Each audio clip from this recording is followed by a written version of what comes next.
আপনার বক্তব্যের মাধ্যমে অনেক ভুল আমল থেকে শিক্ষা গ্রহণ করে সঠিক আমল করতেছি, আলহামদুলিল্লাহ। আল্লাহ আপনাকে নেক হায়াত দান করুক। আমিন, আল্লাহ কবুল করুন, বারাকাল্লাহ, আল্লাহ তৌফিক দান করুন আমার আপনাদের।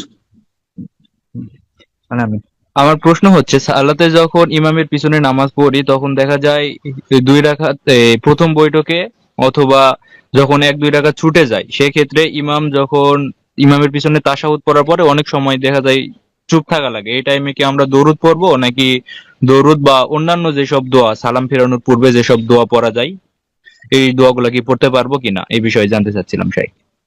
বারাকাল্লাহ ফিক। যতক্ষণ সময় পাবেন সব পড়তে থাকবেন।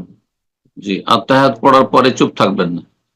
কারণ লা সুকুতা ফিস সালাহ, এমন কোন দলিল নেই, এমন কোন ইবাদত নেই নামাজের ক্ষেত্রে, নামাজের কোন অঙ্গ নেই যেখানে নীরবতা ইবাদত।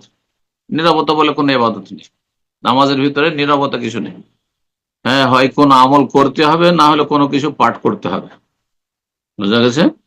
সুতরাং আত্মায়াত পড়ার পরে ইমাম ইমাম ধরেন শেষ তাশাহুদে, আর আপনি প্রথম তাশাহুদে, অথবা সেটা আপনার তাশাহুদের ক্ষেত্র না, আপনার এক রাকাত বা তিন রাকাত হয়েছে, আপনি আত্মায়াত পড়বেন, তারপর দেখছেন ইমাম আরো পড়তে আছে, আপনি তারপরে আল্লাহ সাল্লি আলা মুহাম্মদ আল্লাহ বারিক আলা মুহাম্মদ পড়বেন, তারপরে ইমাম আরো বসে আছে, তারপর ইনি আল্লাহ ইন্নী যালামতু নাফসি সব পড়তে থাকে, রব্বানা আতিনা ফিদ দুনিয়া হাসানা ওয়া ফিল আখিরাতি হাসানা ওয়া কিনা আযাবান নার, যে কোনো দোয়া পড়তে থাকেন। জি, বারাকাল্লাহু ফিক। চুপ থাকবেন না।